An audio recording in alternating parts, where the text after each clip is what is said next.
The show. Mumbai से मैं हूं पूजा भारद्वाज। शो की शुरुआत कर रहे हैं कोरोना के खिलाफ सख्ती की खबर के साथ। दिल्ली में हर रोज कोरोना नया रिकॉर्ड बना रहा है। संक्रमण के अगर आंकड़े देखें, मौतों पर भी नियंत्रण नहीं है। इस पर दिल्ली सरकार ने सख्त फैसला किया है। अब जो भी शख्स यहाँ पर बिना मास्क के नजर आएगा उसे 2000 रुपये जुर्माना देना होगा। पहले जो जुर्माने की रकम थी वो 500 रुपये थी। शरद शर्मा की रिपोर्ट देखिए। कई बार जब कहने से बात नहीं बनती तो फिर थोड़ा सा टाइट करना पड़ता है।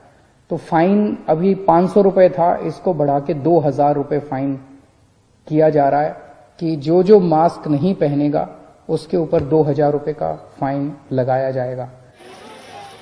दिल्ली में कोरोना के रिकॉर्ड नए मामले और रिकॉर्ड मौतों के चलते दिल्ली सरकार ने मास्क ना पहनने पर 500 रुपये का जुर्माना 4 गुना बढ़ाकर 2000 रुपये कर दिया है। दिल्ली में ज्यादातर लोग तो मास्क पहने हुए दिखते हैं, लेकिन बहुत से लोग बिना मास्क या मास्क नीचे करके घूमते हैं, जिससे संक्रमण का खतरा रहता है।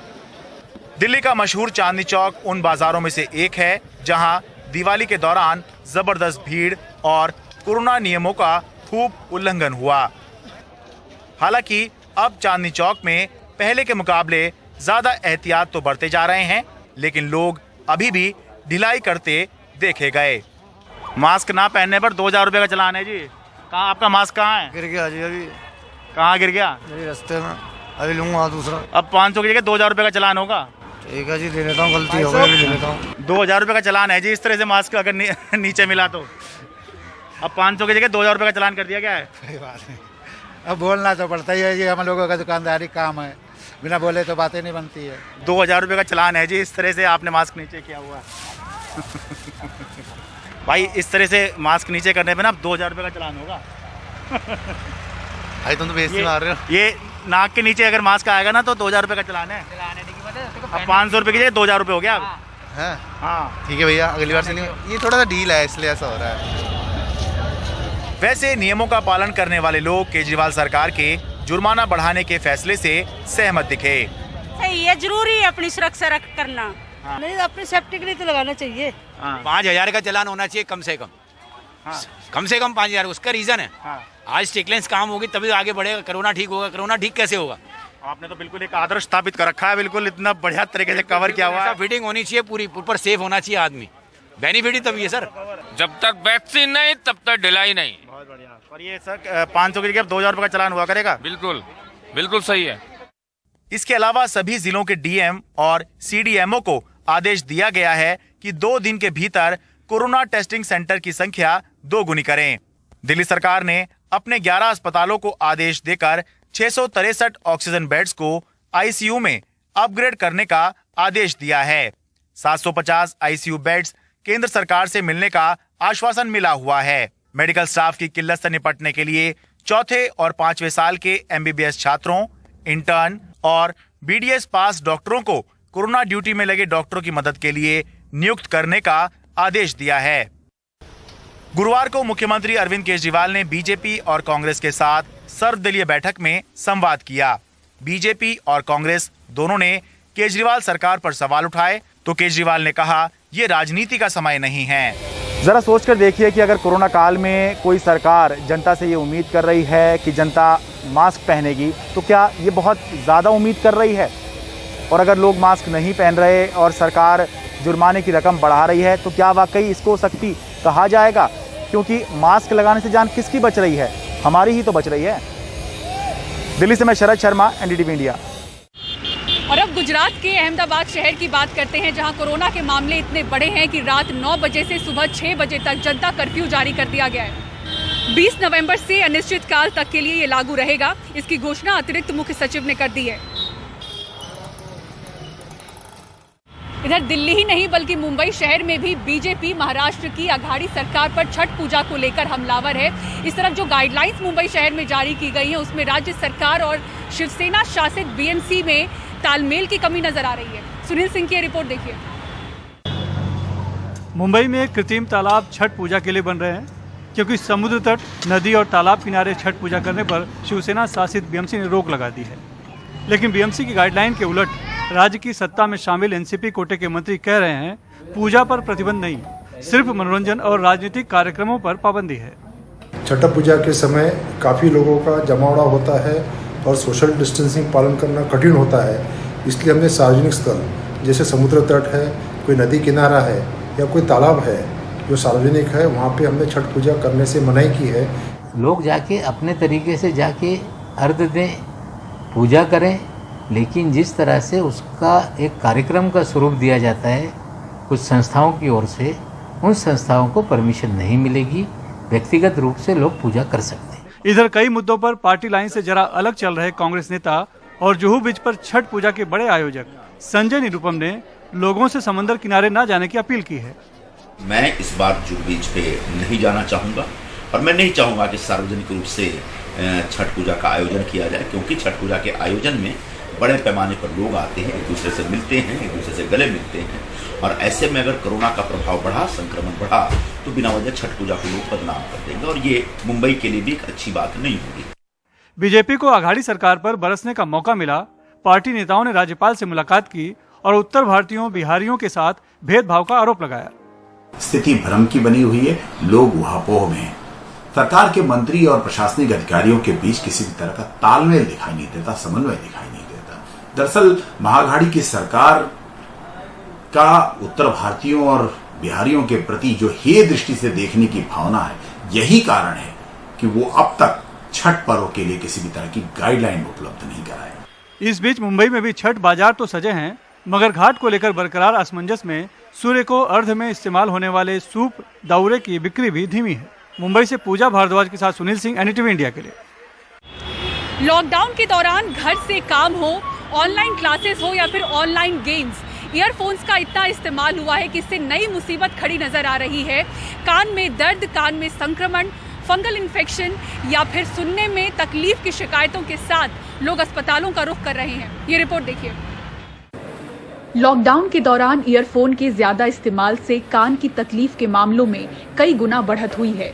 कान में दर्द, फंगल इन्फेक्शन और सुनने में दिक्कत जैसी कई शिकायतों के साथ मरीज अस्पतालों का रुख कर रहे हैं। इस पैंडेमिक में जब से लोग वर्क फ्रॉम होम कर रहे हैं या ऑनलाइन क्लासेस चल रहे हैं, या क्योंकि लोग घर पे बैठे हैं और उनको टाइम है ऑनलाइन गेम्स प्ले करने का, तो हमें कान की 2-3 चीज़ें ज़्यादातर दिखाई दे रहे हैं अभी।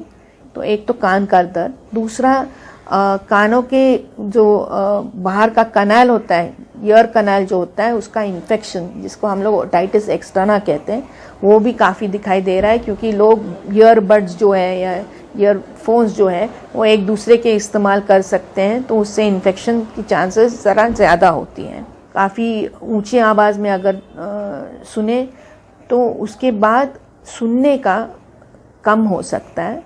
मुंबई शहर में नमी यानी कि ह्यूमिडिटी भरा मौसम भी ऐसे संक्रमण का मुख्य कारण है। बीते कुछ हफ्तों में कान की तकलीफों के मामले फोर्टिस अस्पताल में 4 गुना तो वोखाट में करीब 20 से 30% बढ़े हैं। बॉम्बे की क्लाइमेट है, ह्यूमिडिटी है, उसमें फंगस, मॉइस्चर के कारण इन्फेक्शन के रेट बढ़ रहे हैं। ये केसेस अभी हम ज्यादा देख रहे हैं लॉकडाउन में। जो नॉर्मली 1 या 2 पेशेंट होते थे ओपीडी में, तो वो 4 गुना बढ़ गए हैं। इसके कारण जो पेन होता है, इरिटेशन होती है, स्वेलिंग होती है, उससे डेफनेस भी आ सकती है। That can be 10 to 20%। It can be temporary deafness because of कानों में जो स्वेलिंग आई है। और अगर वो ईयरफोन्स और ईयरप्लग्स लाउड साउंड से रखा जाएगा तो आगे चल के वो न्यूरल या हियरिंग लॉस में भी परमानेंट हो सकती है। हमारे यहाँ हमने पाया है कि 20 to 30% ऑफ द पेशेंट्स में ये इन्फेक्शन बढ़े हैं, और इसकी वजह ये है कि जो हेडफोन्स होता है उसके ऊपर छोटे छोटे कीटाणु लगे रहते हैं, माइक्रो ऑर्गेनिज्म जैसे बैक्टीरिया, फंगस, जो हमें दिखाई नहीं देते हैं, पर जब हम हेडफोन को इस्तेमाल करते हैं तब एक एक्सटर्नल सोर्स जो है उसे हम कान में इंट्रोड्यूस कर रहे हैं, और इसकी वजह से इन्फेक्शन होता है। एक्सपर्ट्स इससे बचने के आसान तरीके बताते हैं।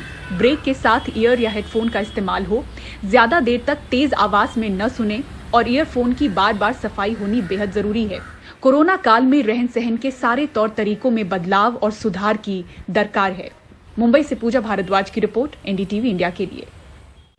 और अब खबर जम्मू के नगरोटा से, जहां सुरक्षा बलों ने जैश के 4 पाकिस्तानी आतंकवादियों को मार गिराया है। इनके पास से भारी मात्रा में हथियार भी बरामद हुए हैं।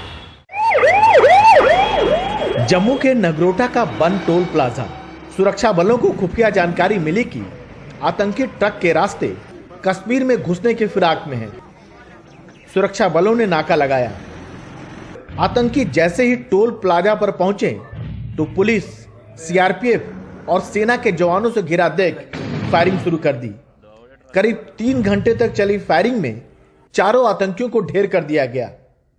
मारे गए आतंकियों से गोला बारूद के अलावे 11 AK-47 rifle, 3 pistol, 29 grenade, mobile phone और पिट्ठू बैग बरामद हुआ है। इतनी बड़ी खेप में हथियार का बरामद होना बहुत बड़ी बात है। यह वही जगह है जहां 31 जनवरी को सुरक्षा बलों ने 3 आतंकियों को मार गिराया था, वो भी इसी तरह ट्रक में छुपे हुए थे। चारों जो पाकिस्तानी को न्यूट्रलाइज कर दिया गया और उनका मनसा इधर कश्मीर में आके इलेक्शन में डिस्टर्ब करना था। मारे गए आतंकियों ने हाल ही में सांबा सेक्टर से घुसपैठ की थी। आतंकियों का मकसद जम्मू कश्मीर में स्थानीय चुनाव से पहले किसी बड़ी घटना को अंजाम देना था।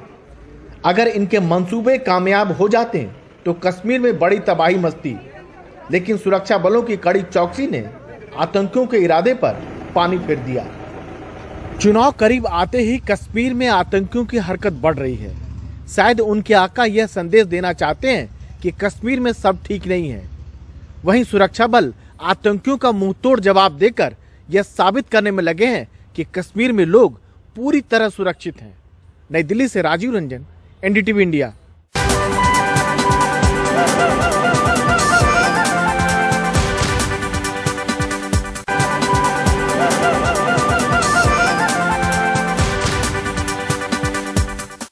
दिल्ली पुलिस के इतिहास में पहली बार किसी पुलिसकर्मी को आउट ऑफ टर्न प्रमोशन दिया गया है और बड़ी बात यह है कि इसकी शुरुआत एक महिला पुलिसकर्मी की तरक्की के साथ हुई है। सौरभ शुक्ला की यह रिपोर्ट देखिए। ये तस्वीरें लाखों महिला पुलिसकर्मियों को हौसला देने वाली हैं, जो अपने परिवार के साथ साथ देश के प्रति अपनी जिम्मेदारियों को बखूबी निभाती हैं। दिल्ली के समयपुर बादी थाने में तैनात हेड कांस्टेबल सीमा ढाका को गुरुवार को खुद दिल्ली पुलिस कमिश्नर ने कंधे पर स्टार लगाकर प्रमोट किया और सीमा ढाका को हेड कांस्टेबल से असिस्टेंट सब इंस्पेक्टर बना दिया। सीमा ढाका ने अगस्त से लेकर अक्टूबर तक दिल्ली से किडनैप या खोए हुए 76 बच्चों को बचाकर उनके माँ बाप से मिलवा दिया। 76 में से 56 बच्चे तो 14 साल से भी कम उम्र के हैं। कितना मुश्किल था आपके लिए? मुश्किल था सर, क्योंकि कोरोना में एक तो ट्रेनें भी, जैसे मुझे आउट स्टेशन जाना था तो ट्रेनों की सर्विस भी काफ़ी कम थी। तो ये जो 76 बच्चे ढूंढने सीमा जी आपने, सब दिल्ली के थे या बाहर के राज्यों से भी थे लोग? नहीं, सारी सर FIR दिल्ली की थी। और जो आपने रेस्क्यू किया इन बच्चों को बचाया, वो कहाँ किन किन राज्यों में गए आप उसके लिए? West Bengal, east UP and Hoshiarpur, Phagwara के पास एक जगह थी, ये बाहर आउट स्टेशन। और NCR से काफ़ी थे, दिल्ली NCR से, जैसे गुड़गांव, गाजियाबाद, नोएडा, पानीपत, सोनीपत। गुरुवार सुबह दिल्ली के पुलिस कमिश्नर SN श्रीवास्तव ने खुद ट्वीट कर ये जानकारी दी। सीमा ढाका पश्चिमी उत्तर प्रदेश के शामली जिले के रहने वाली हैं। उनके पिता एक किसान हैं।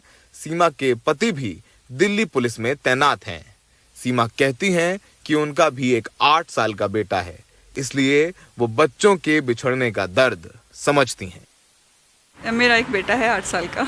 तो आप समझ सकते हैं कि बिल्कुल बिल्कुल, मैं एक मदर फादर की फीलिंग जो होती है बच्चे के प्रति, कैसे कितनी इमोशनल्स होते हैं, क्या इमोशन होते हैं, वो मैं समझ सकती हूँ सर। अब ASI बन चुकी सीमा ढाका अपनी इस उपलब्धि का श्रेय अपने पुलिस के साथियों और परिवार के सदस्यों को देती हैं, जिन्होंने उनकी गैर मौजूदगी में उनके घर और बेटे दोनों को संभाला। दिल्ली पुलिस के इतिहास में पहला आउट ऑफ टर्न प्रमोशन, वो भी एक महिला हेड कांस्टेबल को, जिसने 2.5 महीने में 76 बच्चों को बचाया और घर के सारे काम काज को देखते हुए भी। तो कहीं ना कहीं ये महिलाओं को भी प्रोत्साहित करेगा और ये एक सीख भी है कि किस तरीके से पुलिस चाहे तो कुछ भी मुमकिन कर सकती है और कितनों को जल्द से जल्द इंसाफ दिला सकती है। नई दिल्ली में सहयोगी आजम के साथ सौरभ शुक्ला, NDTV इंडिया। और अब खबर तमिलनाडु के तूतीकोरिन से, जहां के एक ट्रैफिक कांस्टेबल मुथुराज के वीडियो ने इंटरनेट पर धमाल मचा रखा है। तूतीकोरिन की सबसे व्यस्त सड़कों में से एक VVD जंक्शन पर ट्रैफिक मैनेज करने के लिए कांस्टेबल मुथुराज लगभग 4 घंटे तक भारी बारिश के बीच खड़े रहे। लगातार 4 घंटे तक ड्यूटी निभाने का लगभग 1 मिनट के इस लंबे क्लिप में उन्हें जंक्शन पर रेनकोट में खड़ा देखा जा सकता है। इसके लिए ट्रैफिक पुलिस कर्मी की बहुत जमकर तारीफ की जा रही है।